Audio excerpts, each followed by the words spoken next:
momentarily, but those are live visuals coming in. Ambassador Ashok Sajjanhar also with us on the broadcast to give his point of view on this. Ambassador Sajjanhar, appreciate you joining us, sir. I hope you can hear me. I can hear you very well, Vineet. Thank you. Well, on the backdrop of the Prime Minister's visit to Marseille, which is obviously an important city from a number of point of views, we are also going back in history now. While under the British Raj, a lot of Indian soldiers lost their lives during World War I. Veer Savarkar also has had a stint in Marseille. We'll get into the history and the histrionics a bit later. How do you see this trip cementing India's proximity towards France? How do you think these two nations, France also one of the oldest democracies, one of the great democracies, making sure that when it comes to advancements in technology and people-to-people connect, it's impossible to ignore India? No, absolutely. Thank you very much, Vineet, for having me on your show. You are very right. Number one, the importance of India-France partnership. It's a strategic partnership that was established in 1998.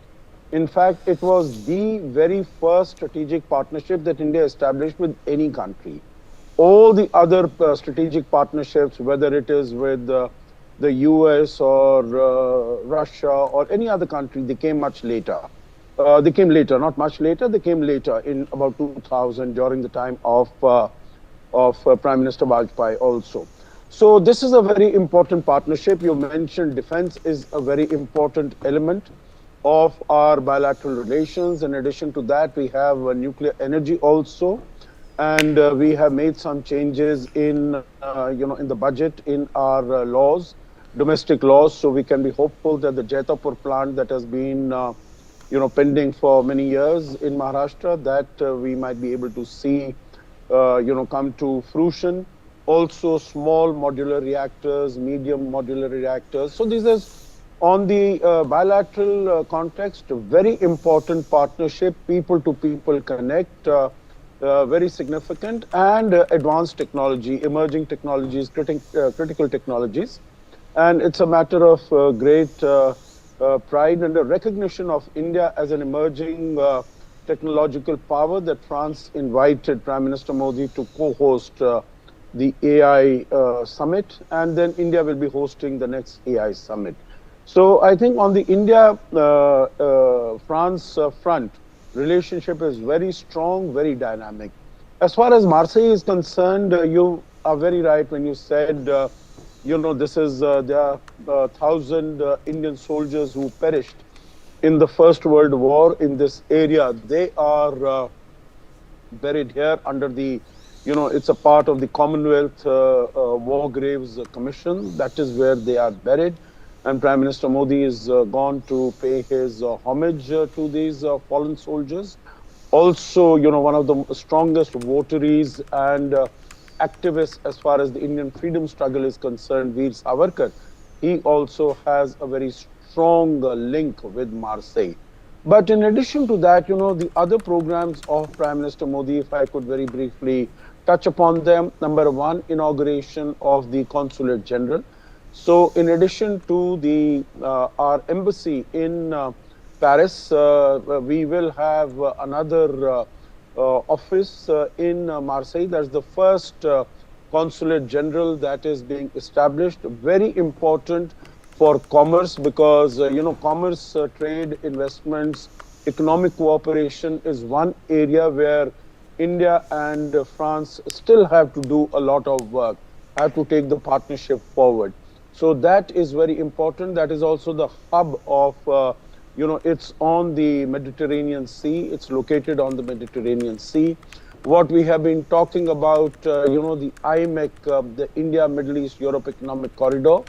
For that, Marseille will be a very important center. So I think Prime Minister's visit there to inaugurate the Consulate General is very symbolically significant. In addition to commerce, it will also promote the people-to-people connect because there's huge Indian diaspora population there. So servicing their needs and requirements will be very important. And last but not the least will be Prime Minister's visit to the Cadarache ITER facility, which is the International Thermonuclear Experimental Reactor, which is very important. It's a forward-looking, visionary project, and it's a thermonuclear project, which means that it's a fusion project. Normally, the nuclear energy that today we are generating is through the fission process, but this is in terms of bringing two particles and making them fuse with each other, combine with each other, so that energy is released, and doing that under controlled conditions. That is what the Kadarash project, ITER project, is doing. And so Prime Minister's focus on high tech is also demonstrated here. So I think all in all, both the visit to Paris as well as the visit to Marseille, I think it will give a huge impetus to the bilateral partnership. The last comment I'll make here is, I think the body language between President Macron and Prime Minister Modi was there for all to see, and it spoke of the very close feeling of trust and confidence that both the leaders have in each other. And that has been demonstrated on many occasions in the past. The last one, I think, very recent one, when last year in 2024, we had invited Mr. Biden to be the chief guest at our Republic Day, and he could not come because of his commitments and engagements in the United States with his own election process at that time. And then at the last minute, we approached Mr. Macron, the French president, and he very readily agreed to step in and to come as the chief guest. So I think this really speaks about Right, his sir. very strong relations with Prime Minister Modi. Let me also rope in Gautam.